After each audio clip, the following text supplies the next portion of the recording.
Baik, kita akan coba penghitungan naif Bayes secara manual menggunakan rumus Gaussian naif Bayes distribusi normal dengan sampel kita ambil 10 data paling awal dari record yang telah kita siapkan.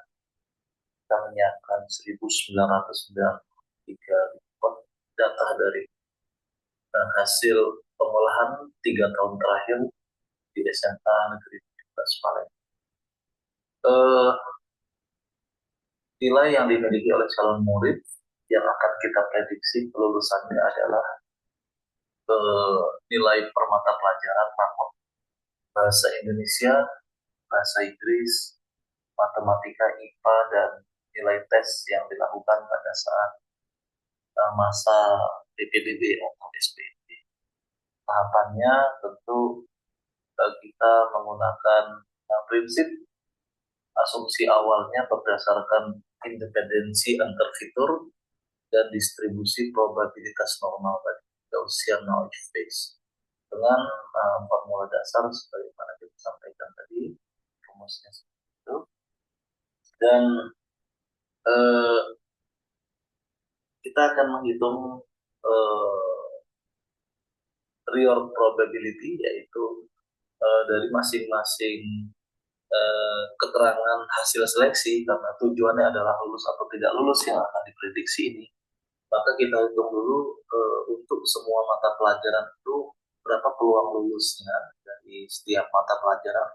Peluang lulusnya bahasa Indonesia berapa, peluang lulusnya bahasa Inggris, matematika, IPA, dan peluang lulusnya tes berapa. Tentu kita ambil dari kolom keterangannya berapa yang lulus dari setiap mata pelajaran dibagi dengan total record.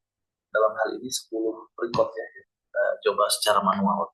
Begitu pula yang tidak lulus, berapa jumlah yang tidak lulus dibagi dengan 10. Kemudian kita juga mengambil data rata-rata dan standar deviasi dari setiap mata pelajaran dan setiap keterangan hasil seleksi. Di bahasa Indonesia standar deviasi lulusnya berapa, bahasa Inggris standar deviasi lulusnya berapa, dan seterusnya. Setelah itu bahasa Indonesia standar deviasi tidak lulusnya berapa, bahasa Inggris standar deviasi tidak lulus berapa, matematika, dan seterusnya. Ini kami jabarkan lagi di sini supaya tidak lupa ya. Rata-rata dan standar deviasi sama seperti yang di atas untuk keterangan lulus dan tidak lulus per mata pelajaran. Kita coba mempelajari standar deviasi dulu. Maka standar deviasi dihitung dengan rumus S, yaitu seperti ini. Kita asumsikan saja untuk memahami rumus di atas, kita ambil recordnya 4 saja. 4 ini supaya memudahkan 4 orang ya misalnya, yang sudah ada di data latih kita sebagai database untuk bahan dari algoritma ini memprediksi nilai yang akan masuk ya. Nah, untuk satu mata pelajaran IPA misalnya, kita mau menghitung ada 4 orang yang sudah ada di record database kita data latih, yaitu seluruh IPA yang lulus itu ada nilainya. Untuk baris pertama yang di record kita nilai IPA yang lulus 87, baris kedua 91, di baris ketiga 86, dan di baris keempat 90. Seluruh yang lulus ya, seluruh data record atau data latih kita untuk IPA yang lulus ya. Tidak lulusnya tidak usah kita hitung dulu, kita fokus yang lulus dulu IPA-IPA-nya. Nah, kita ambil rata-rata yang lulusnya tentu dapat 88,5 dari semua data di atas dibagi 4 range ya. Kemudian diselisihkan ya dari masing-masing data di setiap record itu, data yang ada, data latih ya, 87 dikurangi dengan rata-ratanya dan kuadratkan 87 minus 88,5. Data kedua juga seperti itu, baris kedua atau record kedua dari data kita dapat IPA yang lulus 91, maka dikurangi dengan rata-ratanya, dikuadratkan, dan seterusnya sampai data terakhir. Kemudian selisih kuadratnya tadi dijumlahkan, tidak pernah angka 17. Dari jumlah hasil kuadrat selisih tadi, maka dibagi dengan N-1. N dalam hal ini adalah jumlah rekod data latihnya yang lulus IPA tadi. Ada 4. Maka 17 dibagi dengan 4 per 1. Didapatlah hasil 5,67, kemudian diakar kuadratkan, didapat hasil kurang lebih 2,38. Tentu ini adalah standar deviasi dari IPA yang lulus. Ini baru satu mata pelajaran dan satu keterangan lulus yang kita coba dengan 4 record data IPA yang lulus.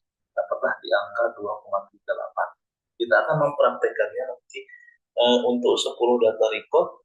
Tentu kita akan lihat dulu yang IPA lulusnya ada berapa, dan kita hitung dengan langkah-langkah seperti ini. Next, langkah berikutnya itu like ya, kita hitung juga dengan menggunakan rumus yang telah ditentukan. Kemudian kita hitung nilai posterior besarnya menggunakan rumus ya. Kita ambil contoh misalnya saat ini ada calon murid yang akan diprediksi kelulusannya, maka kita data nilainya yang dimiliki.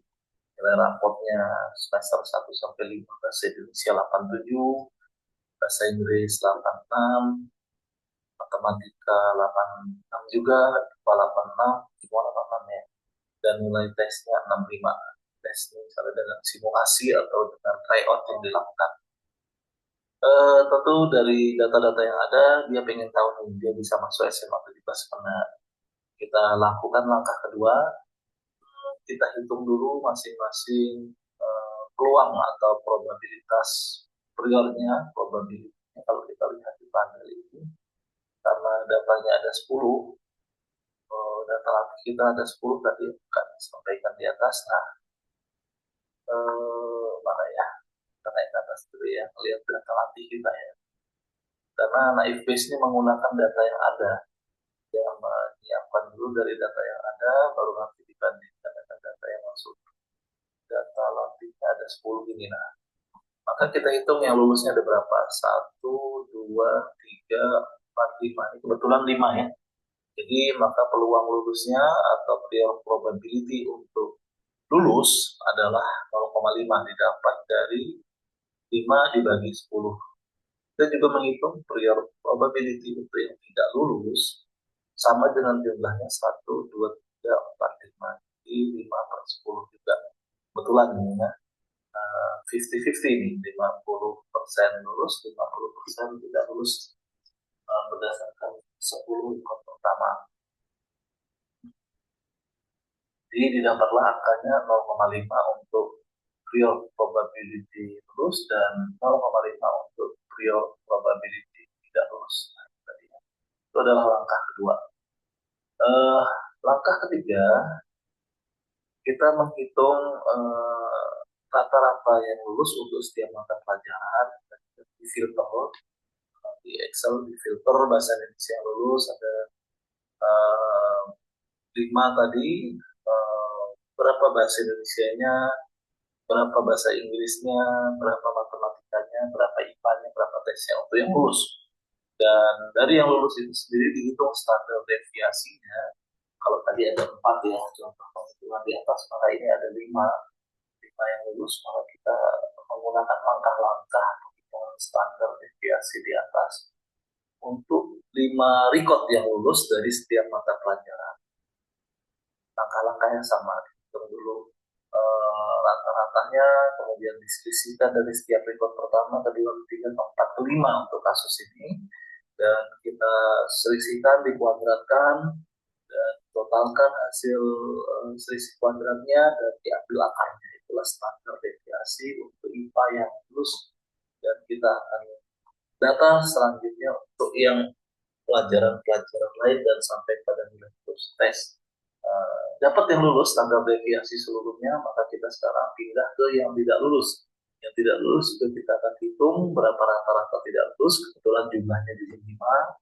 Standar deviasinya juga kita hitung dengan langkah-langkah yang sama. Setelah itu langkah keempat, kita menghitung posterior probability atau likelihood-nya dengan rumus yang telah ditetapkan.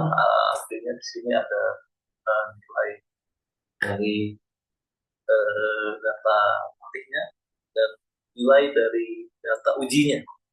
X ini adalah data uji yang akan diprediksi muridnya, dan ini adalah nilai dari data latih yang telah kita siapkan untuk algoritma mempelajari prediksinya. Nah, kemudian ini ada standar deviasi yang telah kita hitung juga. Kita akan ambil contoh menghitung bahasa Indonesia untuk kategori lulus dari setiap kategori lulus dari setiap mata pelajaran dan hasil tes. Jadi ada 5 ya. Kita mulai dengan bahasa Indonesia. Calon murid tadi yang akan diprediksi nilainya bahasa Indonesia 87.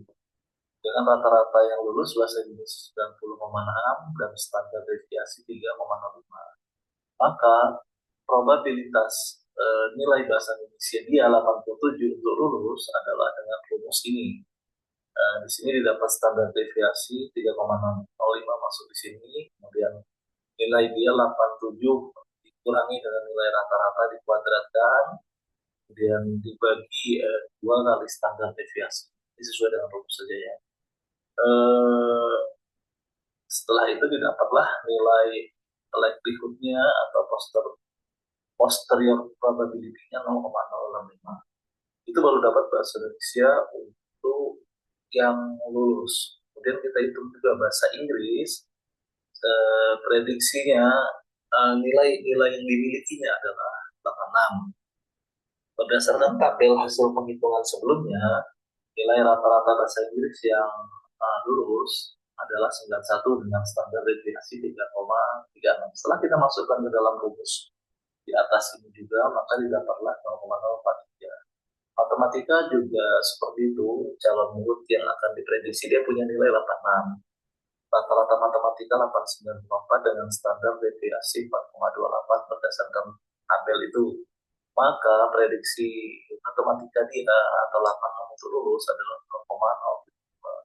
IPA dan tes juga sama langkah-langkahnya. Dan selanjutnya posterior probability untuk kategori lulus dari semua mata pelajaran. Tadi itu dari setiap mata pelajaran dan hasil tes.